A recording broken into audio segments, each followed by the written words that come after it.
दोस्तों, हमारे YouTube channel अमृतवाणी में आपका हार्दिक स्वागत है।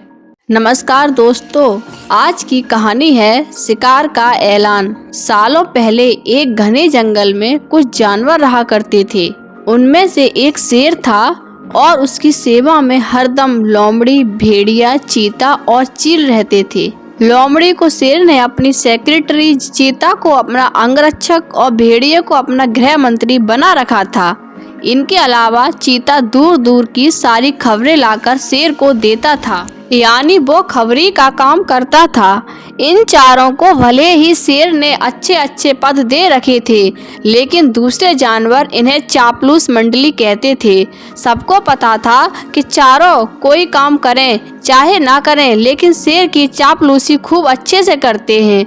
रोजाना चारों जानवर शेर की बड़ाई में कुछ शब्द कह देते थे, जिससे वो खुश हो जाया करता था। इन सब के चलते जैसे ही शेर शिकार करता था तो अपना पेट भरने तक खाने के बाद जो खाना बचता था वो अपने खास पद में बैठे जानवरों को बाकी का हिस्सा देता था। इसी तरह लोमड़ी, भेड़िया, चीता और चील की जिंदगी बड़े ही आराम से कट रही थी। एक दिन खबरी चील ने अपने चापलूस दोस्तों को आकर बताया कि काफी देर से सड़क के पास में ही एक ऊंट बैठा हुआ है। भेड़िए ने सुनते ही पूछा कि क्या वो अपने काफिले वालों से बिछड़ गया है। चीते ने इस सवाल को सुनते ही कहा, चाहे जो भी हो हम उसका शिकार करवा देते हैं, शेर से कहेंगे, उसके बाद कई दिनों तक आराम से उसे खाएंगे। इस बात को सहमत देते हुए लोमड़ी ने कहा कि ठीक है, मैं जाकर यह बात राजा से करती हूँ। इतना कहकर सीधे लोमड़ी शेर के पास पहुंची और बड़े ही प्यार से बोली, महाराज, हमारा दूत खबर लेकर आया है कि एक ऊंट हमारे इलाके में आकर सड़क किनारे में बैठा हुआ है। मुझे किसी ने बताया था कि मनुष्य जिन जानवरों को पालते हैं उनका स्वाद काफी अच्छा होता है, एकदम राजाओं के खाने के लायक। अगर आप कहें तो मैं यह ऐलान करवा दूं कि वह ऊंट आपका शिकार है। लोमड़ी की अच्छी बातों में आकर शेर ने कहा, ठीक है। इतना कहते ही वह उस जगह पर पहुंच गया जहां ऊंट बैठा हुआ था।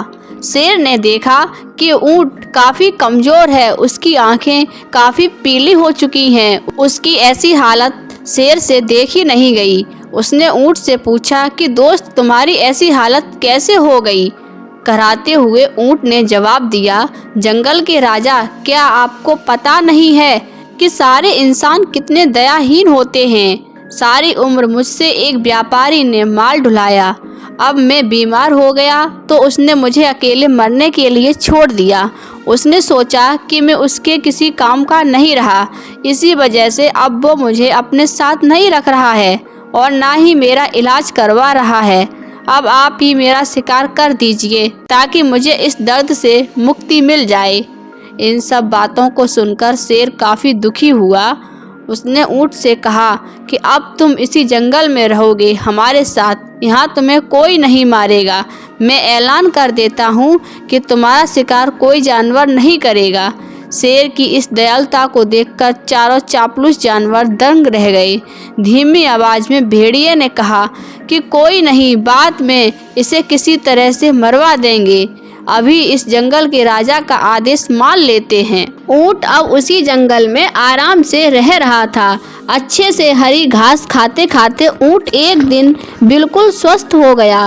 वो हमेशा शेर के प्रति आदर भाव रखता था और शेर के दिल में भी उसके लिए दया और प्रेम की भावना थी। अब शेर की शाही सवारी भी स्वस्थ ऊंट निकालता था। वो शेर के चारों खास पदाधिकारी जानवरों को अपनी पीठ पर बैठाकर चलता था। एक दिन चापलूस जानवरों ने जंगल के राजा शेर को हाथी का शिकार करने के लिए कहा। राजा भी मान गया, लेकिन वो हाथी पागल था। उसने शेर को बुरी तरह से पटक दिया। किसी तरह से शेर पागल हाथी से बचा तो, लेकिन उसके काफी चोट लग गई। अब बीमार शेर बिना शिकार किए किस तरह अपनी जिंदगी जीने लगा। उसके सेवक भी भूखे थे। उसके मन में हुआ कि आखिर ऐसा क्या करें कि कुछ खाने को मिल जाए। फिर उसका ध्यान हट्टे कट्टे हो चुके ऊंट पर गया। सबने मिलकर एक तरकीब सोची और राजा के पास चले गए। सबसे पहले भेड़िए ने कहा कि महाराज आप कितने दिनों तक भूखे रहेंगे, मेरा शिकार करके मुझे खा लीजिए, आपकी भूख मर जाएगी। फिर चील कहने लगी कि महाराज भेड़िए का मांस खाने लायक नहीं होता, आप मुझे खा लीजिए। चील को पीछे धकेलते हुए लोमड़ी बोली, तुम्हारा मांस इनके दांतों में ही लगकर रह जाएगा, आप इसे छोड़िए, मुझे खा लीजिए। एकदम से चीता बोला कि इसके शरीर में आपको सिर्फ बाल ही मिलेंगे, आप मुझे खाकर अपनी भूख मिटा लीजिए। ये सब उन चापलूस जानवरों का नाटक था जिसे ऊंट समझ नहीं पाया। उसने भी एकदम से कह दिया कि महाराज मेरी जिंदगी तो आपकी ही दी हुई है, आप इस तरह से भूखे क्यों रहेंगे, आप मुझे मारकर खा लीजिए। चारों चापलूस जानवरों को इसी बात का इंतजार था। उन्होंने एकदम से कहा, ठीक है महाराज, आप ऊंट को खा लीजिए, अब तो ये खुद ही कह रहा है कि मुझे खा लो और इसके शरीर में मांस भी काफ़ी ज़्यादा है। अगर आपकी तबीयत ठीक नहीं लग रही है तो इसका शिकार हम कर देते हैं। इतना कहते ही चीते और भेड़िए ने मिलकर एक साथ ऊंट पर हमला कर दिया। कुछ ही देर में ऊंट की मौत हो गई। दोस्तों, इस कहानी से हमें सीख मिलती है, अपने आसपास चापलूस लोगों को नहीं रखना चाहिए, वो हमेशा अपने फायदे की ही सोचते हैं। यदि दोस्तों आपको हमारी वीडियो पसंद आई हो तो वीडियो को शेयर करें और चैनल को सब्सक्राइब कर लें। धन्यवाद।